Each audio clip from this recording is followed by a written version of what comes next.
오늘 어떤 건축 이야기 함께 나눠주시나요? 예, 오늘은 스페인에 있는 사그라타 파밀리아 성당에 대해서 말씀을 드리겠습니다. 이름이 좀 깁니다. 예, 사그라타 파밀리아 성당. 예, 예. 네, 정말 유명한 건축인데 아직 완공되지 않은 걸로 알고 있어요.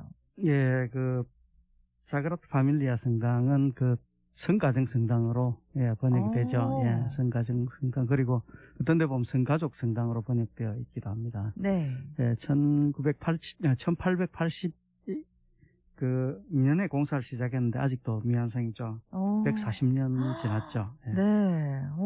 근데 요즘에도 이렇게 성당을 완공하는데 시간이 오래 걸리나요? 뭐 기술이나 이런 게 발전이 많이 됐을 텐데. 예, 고대나 중세에는 200년 걸리는 게 많았죠. 그쵸. 그리고 쾰른 성당 같은 경우에는 630년이나 걸렸었죠. 네. 근데 현대는 기술 발전과 그다음에 또 비용 문제가 있습니다. 예, 그러다 보니까 그렇게까지 오래 공사를 하는 경우는 거의 없습니다. 그쵸. 예, 세계에서 가장 높은 건물인 두바이의 유명한 부르즈 할리파 같은 경우도 5년 만에 완공을 했고요. 그다음 두 번째로 높은 건물인 상하이 타워 같은 경우에도 6년 만에 완공을 했고, 롯데타워도 6년 만에 완공을 했죠. 예. 네. 근데 140년이면. 예. 그래서 성가정 성당 같은 경우에는 세계에서 가장 오랫동안 공사 중인 건물이라는 기록을 가지고 있죠. 네. 예, 그래서 그 기록을 안 깨기 위해서 계속 공사를 하자, 그런 의견도 있습니다. 완공하지 말자. 예, 그게 더 유명하게 만들 수도 있다. 네. 유튜브로는 함께 해주시는 분들께서 파밀리아 성당 하면서 다 알고 계시네요. 이름 예쁘네요. 파밀리아 성당이라고 말씀해 주셨는데, 그래도 언젠가 이 공사가 끝나야 할 텐데, 언제 완공될 예정인가요? 예, 2026년, 지금부터 4년 뒤에 완공 예정이라고 합니다. 4년이 더 걸리군요. 예. 네. 원래는 2040년에서 50년 그때쯤 완공을 하려고 계획을 하고 있었는데요. 네. 근데 2026년이 특별한 해라서 거기에 맞춰서 조금 공사를 서두르고 있다고 합니다. 네. 그 특별한 해란 다름 아닌 이 성당을 설계한 안토니오 가우디의 서거 100주기입니다. 예. 특별하네요. 예. 네. 서거 100주기에 맞춰 150년 가까이 진행되어 왔던 공사를 끝내고 준공식을 할 예정이라고 합니다. 네. 안토니오 가우디가 얼마나 위대한 건축가이고, 그 다음에 스페인 사회가 가우디에 대해서 얼마나 존경을 표하고 있는지 알 수가 있죠. 네. 어떤 건축이기에 위대한 건축가가 되었는지도 궁금한데요. 먼저 건축가 안토니오 가우디에 대해서도 좀 알려주세요. 예. 가우디는 1851년에 태어나서 일생의 대부분을 바르셀로나 일대에서 건축 작업을 하면서 보냈습니다. 네. 예, 가우디는 성가정 성당 이외에도 7개의 여러 개 작품이 있는데 그 중에서 7개가 유네스코 문화유산에 등재되어 있습니다. 네. 참고로 우리나라에 있는 건축 유산 중에서 유네스코에 등재된 것은 9개라고 합니다. 우리나라 9개, 가우디 7개요? 7개, 예. 나라와도 견줄 수 있는 그렇죠. 인물이네요. 네. 예, 한 사람의 업적이 우리나라 전체와 비슷하죠. 네. 가우디의 작품은 독특함으로 유명합니다. 성가정 성당에서 보이듯이 구불구불한 곡선, 화려한 장식, 그것은 이전에 어떤 건축물에도 볼 수 없었던 것입니다. 네. 예, 이전의 성당 건축 같은 경우는 화려하지만은 아주 단순한 기하학의 조합, 삼각형, 사각형, 원, 이런 조합으로 이루어져 있죠. 그리고 네. 수직선, 수평선 이렇게 이루어져 있습니다. 반면에 가우디의 건축물은 비정형적인 구불구불한 선으로 가득 차 있죠. 네. 여태까지 한 번도 본 적이 없는 그런 건축물입니다. 네. 지금 유튜브 보이는 라디오에서는 사진도 함께 나가고 있는데요. 정말 본 적이 없는 형태네요. 네. 대부분 건축물이 반듯반듯한 선으로 이루어져 있는데 비정형적인 구불구불한 선으로 모인 건축이라니까 사진으로 보니까 확실히 이해가 또 빠르게 되네요. 그렇죠. 예. 정말 독특해요. 예. 가우디는 자연에서 영감을 받아서 이런 건축 형태를 만들었습니다. 네. 가우디에 따르면 직선은 인간의 선, 곡선은 하느님의 선, 이렇게 구분했다고 합니다. 네. 독실한 가톨릭 신자였던 가우디는 평생을 자연의 형태인 곡선을 탐구하고 건축물에 적용하는데 바쳤습니다. 네. 성가정 성당은 고딕 양식과 아르누보 양식이 결합된 건축으로 평가를 하고 있죠. 네. 고딕 양식은 지난 시간에 이야기를 나눴었죠. 예. 높은 첨탑, 높은 천정, 그리고 뾰족한 아치. 네. 그런 것들이 고딕 성당의 특징이죠. 11세기 경에 시작을 했죠. 네. 그렇다면 아르누보 양식이 가우디가 좋아했던 구불구불한 곡선 중심의 양식이 맞나요? 네, 맞습니다. 그럼 수직선 중심의 고딕 양식과 상반된 것처럼 보이는 이 비정형적인 곡선 중심의 아르누보 양식을 가우디가 어떻게 또 결합을 시켰는지 잘 이해가 가진 않습니다. 어떤 양식인가요? 좋은 질문이십니다.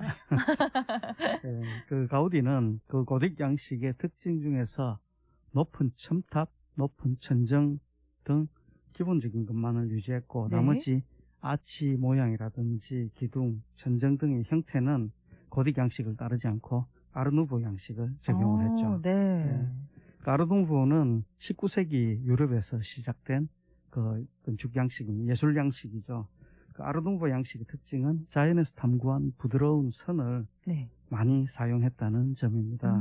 또 자연이네요. 예. 네. 당시 건축은 과거에 성행했던 건축을 흉내내고자 하는 경향이 있었습니다. 네. 과거의 모방의 실증을 느낀 예술가들이 새롭게 찾아낸 형태가 자연을 닮은 아르누보 예술 형태죠. 네. 인간은 이제까지 한 번도 시도해보지 않았던 독특한 예술 형태입니다.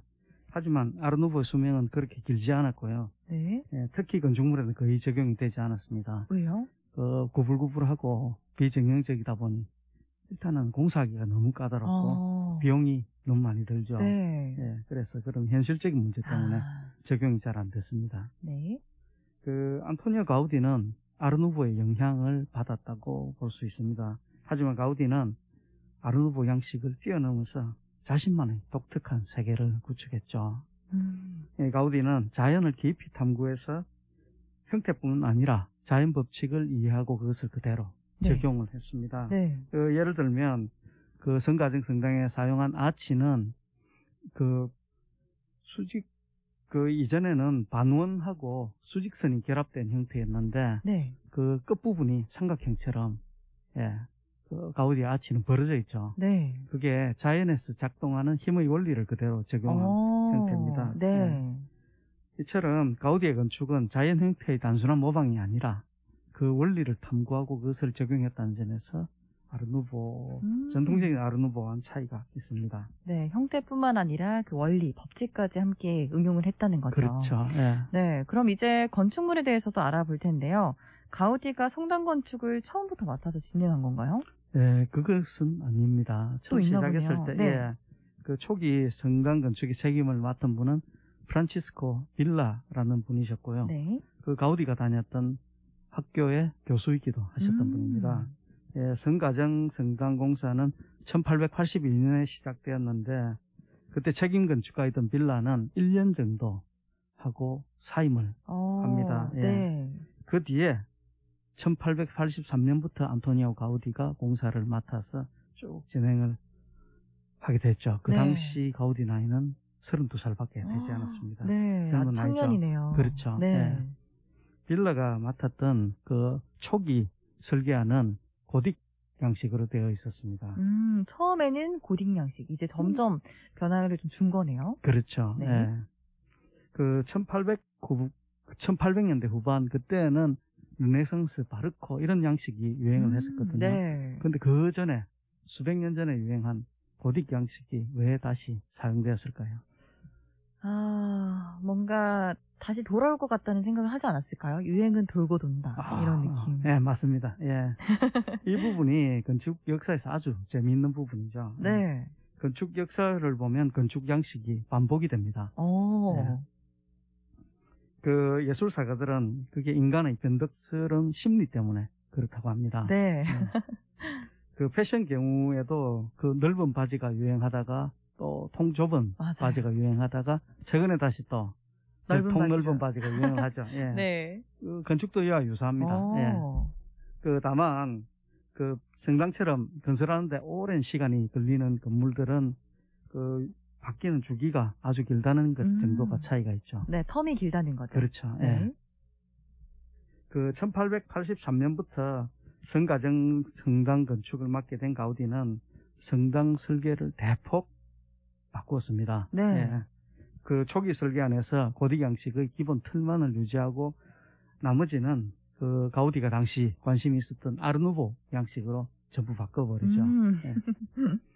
그 성당 외관은 옥수수를 닮은 어떤 여러 개의 첨탑 그리고 부드러운 곡선 모양의 저층부가 전체를 감싸는 그런 구조로 되어 있습니다. 네. 예. 성당 그리고 성당 전체는 아주 많은 조각과 장식으로 덮여 있죠. 독실한 가톨릭 신자인 가우디는 이 성당을 돌로 만든 성경으로 만들고자 했습니다. 예. 각각의 조각은 성경 구절을 바탕으로 제작됐고 성경의 의미를 담고 있는 것입니다. 네, 옥수수 모양이라고 하니까 확 와닿았어요. 너무 맞는 표현인 그렇죠. 것 같습니다. 예. 도대체 어떤 건축물 모양이길래 옥수수라고 하나 궁금하신 분들은 네, 유튜브 보이는 라디오를 함께 해주시면 저렇게 표현을 했구나 예. 바로 이해하실 수 있을 것 같습니다. 네, 성가정 성당이라고 하면 유선형으로 생긴 여러 개의 첨탑을 가진 외관이 가장 기억에 남더라고요. 그렇죠. 네. 예. 성가정 성당 외관 중에 이게 그 그림에도 나오는데 사진에도 나오는데 외관 중에 가장 눈에 띄는 부분이 첨탑이죠. 네. 대부분 성당의 첨탑은 앞부분에 한 뭐 2개 정도, 3개? 네. 네. 가운데 하나, 보통 2-3개 정도, 네. 많아야지 한 4-5개 정도, 그 정도인데 성가정 성당의 첨탑은 무려 18개입니다. 네, 18개. 예. 그리고 그 형태 또한 특이하게 생겼죠. 네. 그래서 다른 성당들과 더욱 큰 차이를 만들어냅니다. 마냥 뾰족하지도 않고요. 그렇죠. 네. 예. 첨탑은 뭐 알갱이 빼고 나면 옥수수 심처럼 그렇게 맞아요. 생겼죠. 예. 그런 모양이에요. 정말 예, 예. 옥수수 모양. 예. 첨탑을 돌아가면서 보면 구멍이 많이 뚫려 있죠. 네. 이 구멍들은 아래로 향해 있는데 이것은 첨탑 꼭대기에 종이 달리게 되면 그 종을 칠 때 소리가 밑으로 잘 퍼지게 하기 위해서 그런 어떤 공학적인 부분이 고려되어 있습니다. 네. 이 가장 높은 첨탑은 아직 지어지진 않았는데요. 그게 완공이 되면 꼭대기가 172.5m로 전 세계에서 가장 높은 성당의 타이틀을 차지하게 됩니다. 네. 지금까지 이제 가장 높은 것은 독일에 있는 울름 성당이고요. 두 번째가 전에 말씀드렸던 펠른 성당입니다. 네. 그러면 완공이 되면 다 순서가 밀리겠네요. 그렇죠. 네. 보이는 라디오로 계속해서 사진 나가고 있는데요. 네, 무진증님께서 가우디는 진짜 천재, 인정이라고 해주셨고, 이혜니님께서는 파밀리아 성당 옥수수 모양인 거는 오늘 처음 알았네요. 라고 해주셨어요. 네, 아셀라님께서는 특이합니다. 아르누보 고딕 양식이 여기에 다 있어요. 아르누보가 늘고 있는 중이라고도 잘 표현을 해주셨네요. 우리 청취자분들이 점점 더 이제 똑똑해지고 계신 것 같아요. 네, 건축에 대한 눈이 더 커지고 계신 것 같습니다. 맞습니다. 예. 네, 보이는 라디오 계속해서 함께 해주시면 됩니다. 네, 그리스도를 의미하는 가장 높은 첨탑 주변에는 그럼 4개의 첨탑이 둘러싸고 있는 모습인데요. 예. 그 성당 북측에 그리스도 첨탑이 있죠. 그리고 그것을 중심으로 4개의 첨탑이 에워싸는 구조입니다. 네. 이 4개의 첨탑은 마테오, 마르코, 루카, 요한 등 4명의 복음사가를 의미하죠. 네. 그 4개의 첨탑은 높이가 같습니다. 125m고요. 높이가 같은 거에도 의미가 다 있는 거겠죠? 그런 것 같습니다. 네. 예. 그리고 그 첨탑의 약간 북쪽에 여기서 보면 오른쪽으로 보이는데요. 네. 거기에 성모 마리아 첨탑이 위치해 있습니다. 네. 성모 마리아 첨탑 높이는 128m로 전체 첨탑 중에서 2번째로 높죠. 이 첨탑 꼭대기에 보면 그 별이 있는데요. 그 작년 12월 달에 크리스탈로 만든 별을 올렸습니다. 네. 그 베들레헴의 별이라 이름 붙여진 크리스탈 별은 작아 보이는데요. 이게 무려 크기가 7m고 무게가 5.5톤이 되는 거대한 구조물이죠. 네. 그 성당 출입구는 3개가 있습니다. 네. 남측, 동측, 서측 이렇게 3개가 있고요. 그 각 출입구에는 그 영광의 파사드, 환희의 파사드, 고통의 파사드라는 이름이 붙여져 있습니다. 그 묵주기도 같은 예, 이름인데요? 묵주기도 기도 이름과 네, 같죠.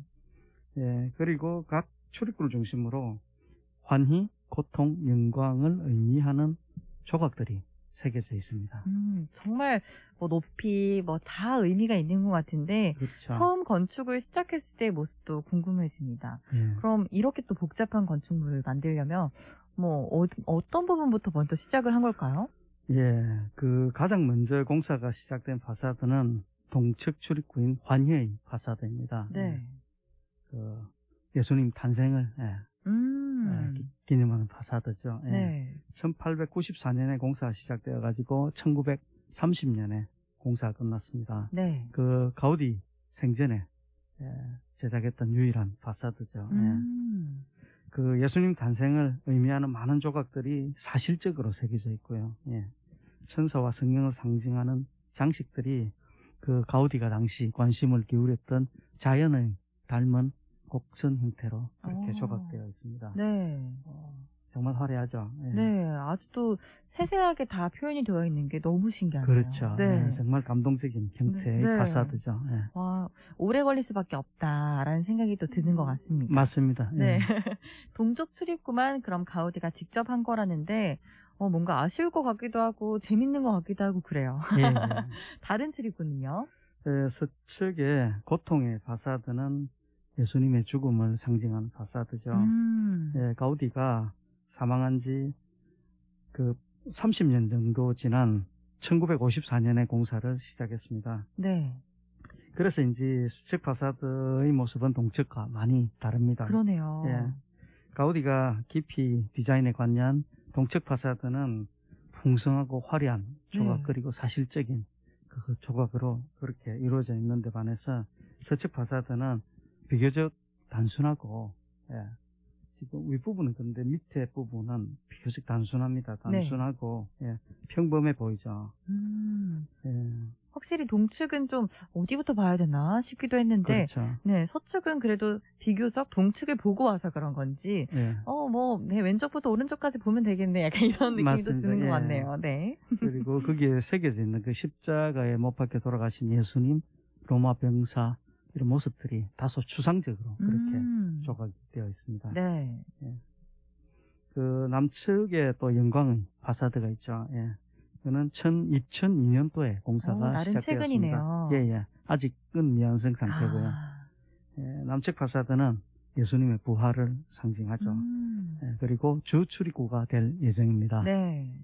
남측 파사드에는 그 예수님 부활 외에도 천국에 이르는 길, 영광, 죽음, 최후의 심판, 지옥 등을 주제로 조각될 예정입니다.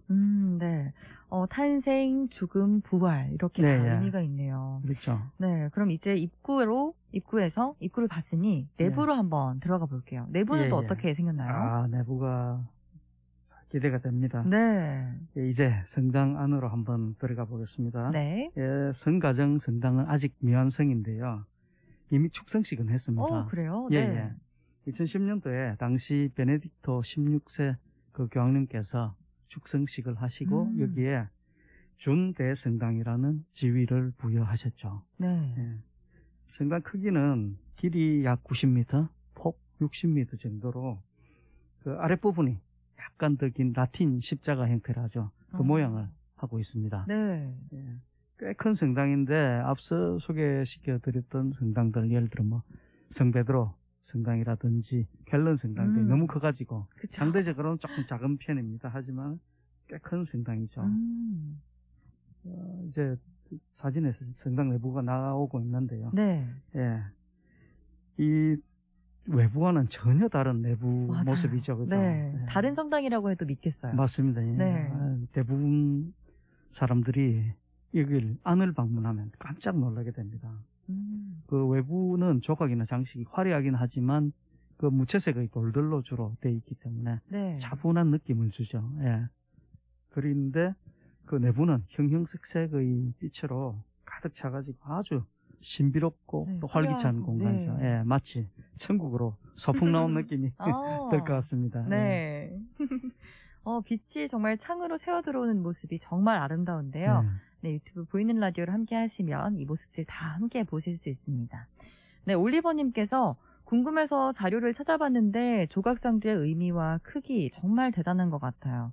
탄생, 순환, 영광, 2026년 완공 예정이라는데 완공 후 그 웅장함을 가보고 싶습니다. 라고 해주셨어요.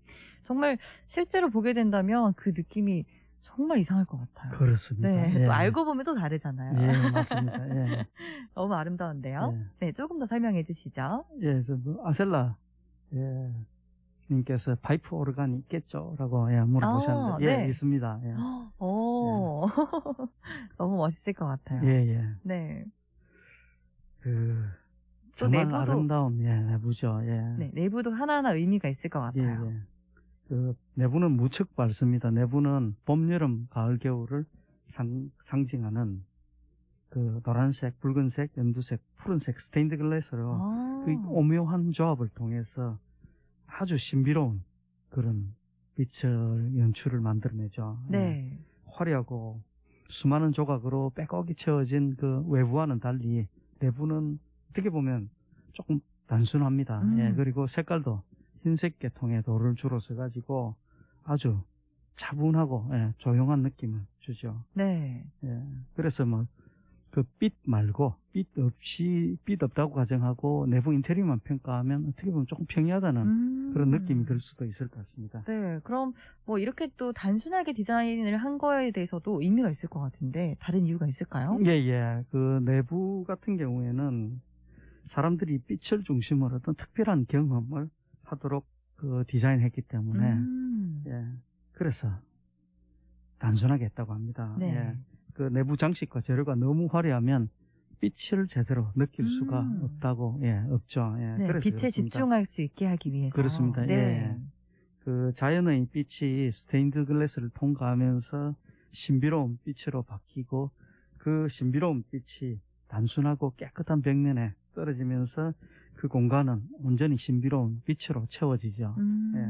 그 빛을 통해 사람들이 성스럽고 신비로운 공간을 체험할 수 있도록 하기 위해서 그렇게 내부를 비교적 단순하게 단순하지는 않은데요. 예. 바깥을 보고 와서 그렇죠. 예, 단순하게 만들었다는 게 그게 가우디의 계획이었던 것 같습니다. 네. 정말 이렇게 보면서 와 정말 아기 예수의 데레사님께서 딱 제 마음을 표현해 주셨어요. 자동으로 찬양이 절로 나올 듯요. 이렇게 해주셨는데 정말 들어가서 미사 한번 보면 완전 그냥 푹 빠지지 않을까. 그렇죠. 라는 생각이 듭니다. 네. 그 내부 성전 사진에도 나오는데요. 성전의 기둥은 끝부분이 여러 개로 갈라져 가지고 천정을 만나고 있죠. 예. 그 마치 나뭇가지처럼 보이죠. 맞아요. 예, 예. 네. 그리고 천정 모양도 조금 특이합니다. 예. 별 모양의 작은 원판들이 천정을 가득 채우고 있죠. 예, 마치 나뭇잎이나 꽃잎처럼 보이기도 하죠. 네. 예.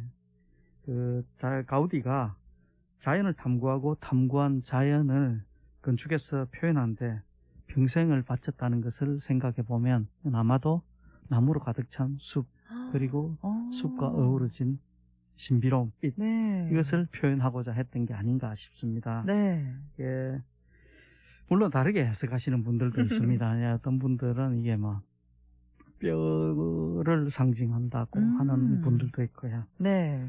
근데 가우디 선생님께서 오래전에 돌아가셔가지고 여쭤볼 수가 없어서 안타깝긴 합니다. 그러네요. 또 워낙 하나하나의 의미가 있고 또 시간이 오래된 건축물이라서 사람마다 또 해석도 다 다를 것 같습니다.